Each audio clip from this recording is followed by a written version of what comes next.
Hola, profe Isabel. Estuve muy atenta a lo que usted dijo en el Congreso de Maltrato Infantil y ya quiero contarle a mis papás todas las enseñanzas que le dejó a los adultos sobre el manejo de los conflictos y las violencias.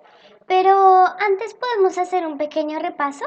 Empecemos con lo que más me gustó, escuchar a los niños. La escucha es tal vez una de las más potentes herramientas que poco practicamos los padres y maestros. Parece que lo que dijeran nuestros niños no tiene importancia.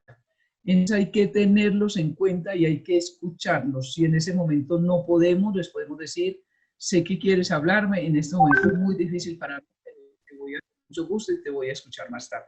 Escuchar es la puerta de entrada para conocer, para comprender y para poder iniciar un diálogo. ¡Wow! Me hizo acordar de eso que dijo, lo de qué significa la palabra infante. Infante significa sin voz, y eso pareciera que lo hemos tomado literal en muchas de nuestras familias y de nuestras escuelas. Hay que escuchar su voz y hay que dejar que ellos busquen un lugar acompañado de un adulto significativo que les permita ejercer su libertad, potenciar sus capacidades y abrirse al mundo con humanos únicos, felices, empalabrados y valiosos. Nuestros niños y niñas no son solo el futuro, nuestros niños y niñas son el presente y sobre nuestros hombros está la responsabilidad de lograr un equilibrio para que ellos avancen hacia proyectos de vida donde se sientan involucrados y donde digan efectivamente esto es lo que quería ser y hacer en la vida. Así es que debe ser, porque lo contrario es violencia. ¿Entendí bien, profe? Violencia también es permitir que nuestros niños y niñas no sean lo que quieren ser, no hagan lo que quieran hacer. Cuando nosotros decimos es el bien de ellos, tal vez estamos pensando es en el bien de nosotros, en lo que a nosotros nos gusta y lo que nosotros queremos. Hay que dejar que esas potencialidades salgan, hay que permitirles ser, porque así será la única manera que nosotros podemos transformar dinámicas de guerra en unas dinámicas de paz. Uy, tiene razón, nada como vivir en paz. Pero a veces siento que exageran un poquito los adultos cuando tratan de que todos seamos amigos y nos hacen resolver las peleas con abrazos y pidiendo perdón. Las mamás suelen decir mucho, ¿por qué le pegaste? No ves que es tu hermanito menor, pedirle perdón. Y en la escuela también, pídale perdón y abrácense que ustedes siempre han sido amigos. Esos son errores que cometemos y los cometemos en muy buena onda, no tenemos la intención pues de cometerlo, pero realmente no es así. Cuando yo ejerzo violencia contra otros, tanto el otro como yo estamos en una situación, estamos descompuestos, no necesitamos que nadie nos dé consejos, ni que nos eche cantaleta, ni que nos diga lo que tenemos que hacer.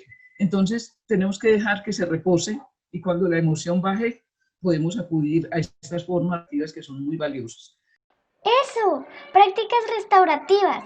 Ahora que me acuerdo, profe Isabel, usted también habló de cómo deben hablarnos los papás y los profes cuando hacemos algo malo, ¿cierto? Y las declaraciones afectivas son tan sencillas como que la madre de familia llega desconsolada de la escuela con las calificaciones del lo sienta y le dice, no lo regaña porque perdió 4 materias, no lo insulta, no lo grita, le dice, no sabes cómo me siento de triste con este resultado, porque he hecho mi mejor esfuerzo para que tú puedas avanzar en el colegio, dime qué tengo ¿Mi que hacer amor? para que las cosas mejoren. Entonces fíjense que ahí no hubo no, ningún tipo de malestar para ninguno de los dos, sino que el niño o la niña pueden entender que sí, que tiene que mejorar. Me encanta eso de enseñarle a los adultos, profe Isabel. Luego vienen preguntas restaurativas. Y entonces, cuando yo le pregunto a un niño, ¿cómo te afectó lo que te dije? Estoy mostrando que efectivamente él me interesa y que sé que de alguna manera lo dañé con lo que dije y quiero saber hasta qué punto para saber cómo rezar. Sí. Uy, profe, usted recomienda mucho que nos hagan preguntas y más preguntas. Las preguntas se centran en una intención, dan la respuesta sí o no. ¿Quieres que nos sentemos a conversar sobre eso? El niño dirá sí o no. ¿Sabe a quién sí le gustan mucho las preguntas a mi compañera Catalina, solo que es un poco respondona con la profe. Sí, Catalina es una niña que yo considero desafiante y en el aula efectivamente me desafió, saltan improperios contra mí. Yo tengo que, por supuesto, respirar profundo porque eso me duele, eso me afecta, pero yo puedo ir a ella. Noto que estás enojada conmigo, Catalina. Quisiera que convirtieras eso que me estás diciendo en palabras que signifiquen cuáles son los derechos que estás reclamando, por qué los estás reclamando, necesidad de insultarme, de agredirme o de gritarme. Pudieras intentar hacerlo de esa manera.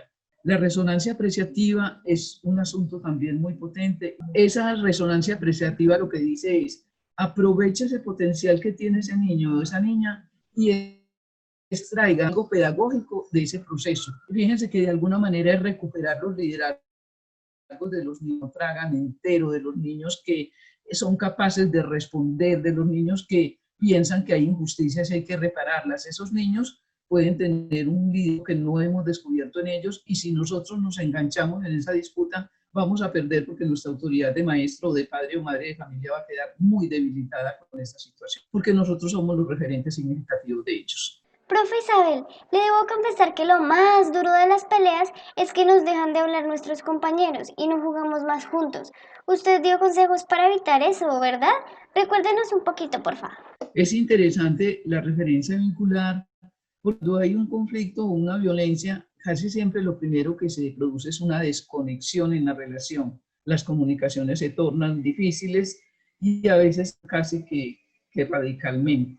Entonces, en la referencia vincular, yo como madre de familia que fui llamado a la escuela a responder porque el hijo mío golpeó a otro de los niños, yo le puedo decir a los padres o madres de familia, yo me imagino cómo se sienten ustedes después de lo que pasó.